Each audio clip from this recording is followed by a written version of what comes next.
What's up, everybody? My name is Greg Helbeck, and welcome to this week's YouTube video slash podcast. Today, I'm going to talk about buying a house sight unseen. How do you do that? Why would you do that? Should you do this if you're brand new? I'm going to cover all these things. So if you get value from this, do me a favor, subscribe to this YouTube channel, like the video. If you could share it with someone else, that's how we keep growing this on a weekly basis.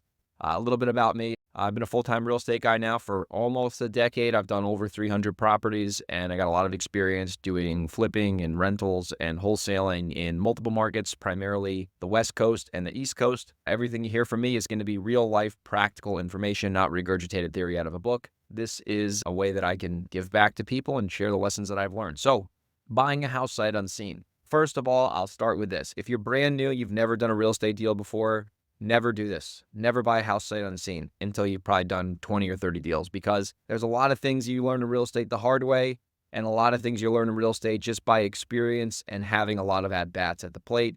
So if you're brand new, always see the house, especially if you're buying it from a wholesaler. Walk the property, walk it with a contractor, walk it with a real estate agent. Camp out at the property if you have to, because you have a lot more risk and you got to make sure that you have all your bases covered. Now, let's say you're experienced, you're in competitive markets like me, and buying properties sight unseen adds value, right? And I'm talking about whether you're doing this from a wholesaler or whether you're buying a property sight unseen direct from a seller. Sometimes these owners are out of state and they can't show you the property. There's tenants inside, you name it. So number one, you have to figure out, why are you buying it sight unseen? Are you buying it sight unseen because you want to get a quick offer to the seller? Because you can't get inside via tenants not letting you in? Are you buying it sight unseen because the owner is so embarrassed about the condition they don't even want to open the door for you? So for example, sometimes wholesalers put deals out. They're like, hey, here's the property, here are the pictures, here's the video, whatever. And in order for you to compete, you might have to make the offer sight unseen. So if you're doing that, you need to understand,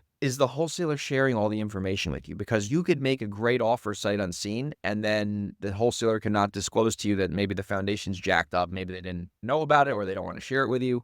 So what I like to do in that case is I want to at least send somebody out there to look at the exterior. So for example, buying a property tomorrow. But before I gave the wholesaler my decision, I said, let me have a realtor just walk the property. I don't need to go there myself. I'm just going to send someone there for 10 minutes and then you're going to be good to go. I did that. The realtor was like, you're good. So that's like a hybrid approach, right? Like you could send someone to walk the exterior. That happens a lot with properties that are tenant occupied. Like you just can't get inside. The tenant won't let you in. They're not paying the rent. They're sabotaging the landlord.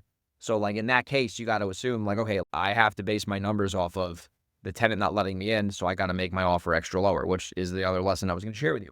When you're doing this, you need to make sure your offer is taking everything that could go wrong into consideration. So for example, I bought another house sight unseen with a not paying tenant. I told the owner, I'm like, listen, your tenants aren't paying rent. I'm not able to get inside before we close. I have to assume the worst and hope for the best. So I offered them like 45 cents on the dollar or something like that, like extremely low offer. And I'm like, if you want me to close sight unseen in 3 weeks, this is the number I need to be at, because I don't know what it's like inside. I don't know how these tenants are. I don't know how they're going to respond to the fact that the house got sold.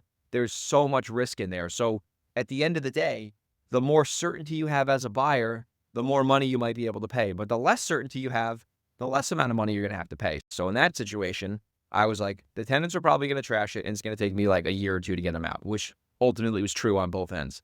So I took that and I factored that into my numbers. So when I actually did the deal and took me 2 years to evict these people, it still made sense, and I refinanced and there was no issues, and it's a great rental right now. It's awesome property in a great location. So I assume the worst and hope for the best. Another thing I would tell you with sight unseen deals is it really depends on where the property is and what the asset is, right? Because a condo sight unseen is no big deal. But if you're trying to buy a 3,500 square foot mansion in Kirkland, Washington sight unseen, that's a different story, because that's very expensive. There's a lot of variable. Like if you're buying a farm property in the middle of nowhere that was built in 1910, there's so many things that could go wrong, which is my next point.